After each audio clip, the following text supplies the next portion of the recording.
Ibihe byiza wowe wakurikiye Pola Vibes, wowe ukurikiye Ubuganza TV show, ni wa mungu wanyu Emapara aka Green Sea, umwite rutikorana ingoga, umwite rushenguza iminega, umwite rubabaza ababisha, umwite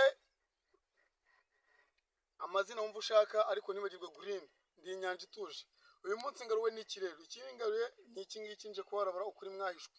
Mu by'ukuri hari abantu nabonye akomeza kunyandikira ati se Mapara akoze usaba ko dukora subscribe kandi twakoze turi abantu bawe. Ubu tuvugana channel ya Mapara official, Mapara official na miziki yanyu muzi mwakundaga byimukiye kuri ngi Pola Vibes. Kwa ko Mapara official nagize ikibazo cya email, ntabwo yanze gusa muri telefone yanjye yaratakaye, bamwe ko mpinda telefone email yanjye yanga gusubiramo. Bisobanura ko Mapara official ntabwo iri mu biganza byanjye neza. Hariyo mpamvu uyu munsi none bakobwa ni wewe nibuze ko uri umuntu wanjye ugabwe ubana nanjye ukunda ibyanjye, wowe murakanje kugusaba kola subscribe kuri channel ya Pola Vibe ndetse no ku Buganza TV show, niwe ugiye kuzajya ubona ibiganiro byanjye, niwe ya miziki yagiye kuzagica. Nta maka zirimo, nababwiza gukuri, nta zindi mpinduka zabayemo. Ahangaha niwe nimukiye mu gihe Uwiteka cyadutije. Ngaruwe n'iki rero, nje kubabwira ibi uko uruganda nyarwanda ruhagaze. Abasa abantu banjye, brothers and sisters, ntabwo nabuze indirimbo mbaha, ahubwo indirimbo ndimo kubura mu waye mbicishamo. Simvuze ko bicanganye, imiziki irahari. Nibutsa abantu batuye mu gisata cy'Iburasirazuba, by'umwihariko Buganza, studio yarakozwe, studio yarabonetse, audio nziza ziracyakorwa. Ariko mfite ikibazo kimwe. Ikibazo mfite nta kindi. Ibi bintu dukora ko mutemo kutwereka urukundo kandi muzi neza ko twabyitangiye twabyimariyemo, ese turagana hehe? Mwagira ngo tuzarangire nka baba koboyi wacu twakuze dukurikirana, ariko umunsi none utabaza ngo babahe. Ubu njye hari umuhanzi nikundiraga rwose wamaye ibyishimo, rubanda bajyaga banavuga ko tujya kureshya. Ellen Victory, nk'ubu Ellen Victory waririmbye Marita, akaririmba Mbwira Yego, akaririmba n'indi baririmbye mbita Mbwiza Ukuri, ya n'indirimbo yarabikoze, ariko none yagiye he? Ari he? Akora iki? Kunzi ko umuziki ari nk'amaraso mu mubiri, aho ni mwaramutereranye. Njye mbasabye kare rero, niba munkunda by'umutima, kuri mail yanjye mfite abantu 4,500. Mu bantu 4,500 kuko mboyemo n'abantu 2,000 banyesha ko bankunze. Gukora subscribe bikunanije iki? Mbafite surprise kuri Noheli, nibwo indirimbo ya mbere izajya hanze iciye kuri iyi channel ya Pola Vibe. Turimo turategura ukuntu twashutinga. None se ubu ukoze ka subscribe ugakanda kunzogera, indirimbo yazaza ukayibona ukayifiringa. Wenda haraba numvishe ngo imiziki yanjye sinzi, nta kibazo. None se n'ibiganiro byanjye nabyo ntabwo muzi, ibitekerezo byanjye nabyo biranduye. Bibatwaye iki? Mumbe hafi amajyepfo, amajyaruguru, Iburasirazuba naho rirengera, umujyi wa Kigali n'intara ya gatandatu y'abadiaspora. Kwa mwanshyigikira mukantera inkunga, uko ndi umuhungu wanyu nkazamuka, bibatwaye iki? Bibananije iki? Noneho urajya kujyana muri uruganda ugasanga nabyo ibicere byinshi mu rugendo. Ariko noneho sasa niza ko ndi kumwe namwe, nta kintu nabura, mwambaye hafi rwose. Nibuzi neza kuvuka mu Iburasirazuba, ubwo Iburasirazuba n'ubuye, ni Bugesera, ni Ngoma, ni Kirehe, ni Kayonza, ni Rwamagana, ni Gatsibo, ni Nyagatare. Public dufite ubwacu yonyine, public dufite yo ubwacu, nko kumva ko urimo gufasha umuvantara mugenzi wawe, umuntu wo mu ntara imwe nawe. Public dufite irahagije.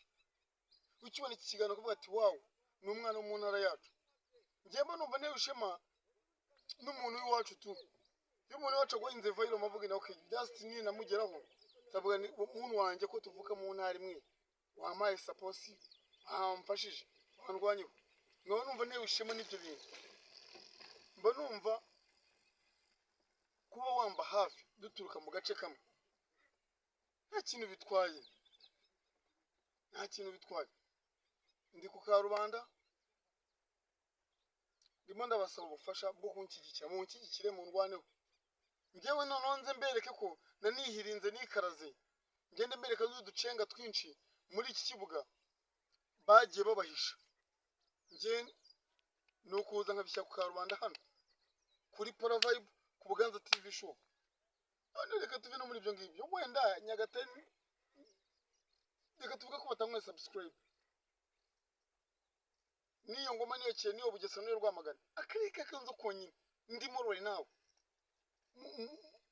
headquarter mu Buganza konyine aho hantu subscribe zanyu wallahi lagamba bwiza ukuri zahindura umuntu wa danje kandi murabizi genca bugufi ubundi mangeye ikintu mu cya Yesu ntabwo njye niyemera sinjye nirata uri mu karere ka Kayonza ukabona iki kiganiro what waiting for ukanda subscribe nagara akantu ka danje man hanyuma nirwanya nk'umwana w'umuhanda cyangwa se wavukiye muri Humble Family nk'abandi bose njyama rwo mbonye studio ya audio production ariko ndafite igitekerezo kibaho se ko tubonye audio production kandi njya muri mu ntekerezo zanjye cyangwa se no mu mpamagaro wanjye numva nshaka gufasha umwana wese ufite tara ukunda ibyo bintu nta numva ngiye umuhanzi nje ajangana ngiye kumufasha namuca amafaranga make ashoboka ariko akajyana ijyangana kiri full package audio nziza video nziza byakangenda bikangira imbere muri bya bisamake ariko hano nta kuntu tutagize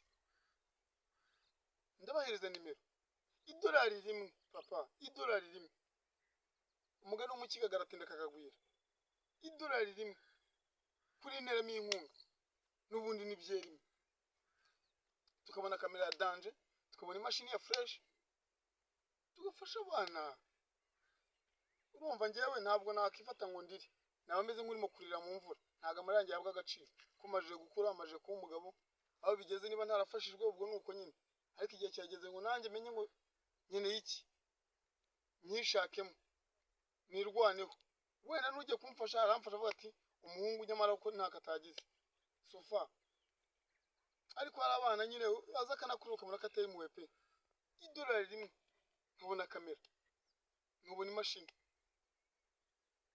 navuga UPM mukumva ko ari UPM record and video production biri full package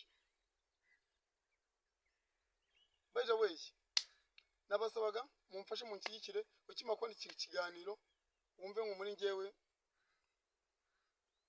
subscribe igihumbi zitari zuzura ngo tubanze tumenye ngo ese imbaraga dutanga zirageheye ziravaye zirageye muri ngewe ntabwo ntuje iki ni icyambere cya kabiri kuba wantera inkunga kuba nakakubufasha nta gisebo kirimo ko ohita Sylvester Stallone yaravuze ngo kuba wakenera ubufasha nabyo ubwabyo ntubivuge kuba wakenera ubufasha ntubivuge cyangwa se ntubusabe nabyo ubwabyo nihungabana njyewe nkeneye ubufasha ntabwo ndimo kubirata hose ndimo kubimacuraho ahubwo ndimo ndabagana kugira ngo mume ubwo bufasha nkeneye ubufasha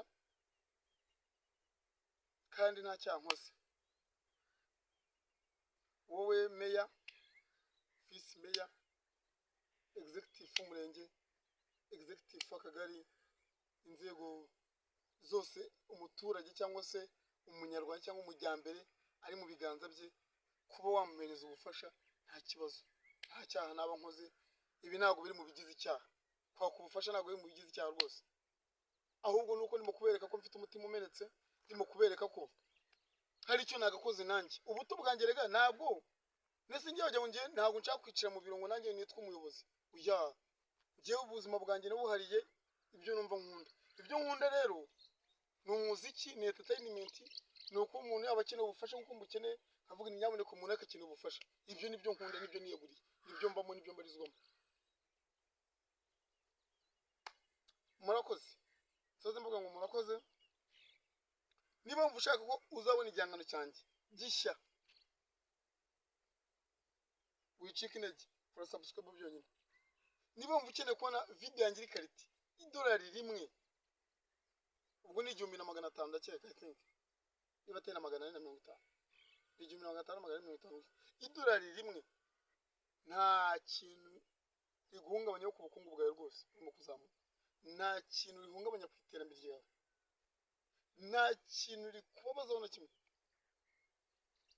kuba warima ejo nkabubwa nkagaruka ndimo kurocinga idengi ya kamera nayiguze nayibonye ubundi bikorwa bikendereye. N'ubundi mu muco wa Kinyarwanda gufashanya byahozeho, byariho, biriho, bizahamaho ko n'ubundi abanyarwanda 90% n'ubundi tuvukira muri humble life, muri humble family, mu buzima bworoheje mu yanciriritse. Gufashanya rero nuvuga n'ubundi dukeneye ubufasha mu bigo bimwe cyangwa ubundi mu bantu bamwe cyangwa abandi. Rero kuba wamfasha nta cyaha waba ukoze, kuba nakemera ko ntafite ubwo bushobozi nta cyaha nkoze, kuba nasaba inzego zose nkavuga inyaboneka mumfashe nanjye ndi umujyambere nta cyaha nkoze, mumbe hafi. Stay tuned, wewe yemeje kubana nanjye, one love ku mutima. Kora subscribe kuri Pola Vibe, kora subscribe ku Bwanza TV show, ubundi ukomeze bana nanjye umunsi kundi. Ndaza ngenda babwira uko ibintu bigiye kujya bigenda umunsi kundi. I love you.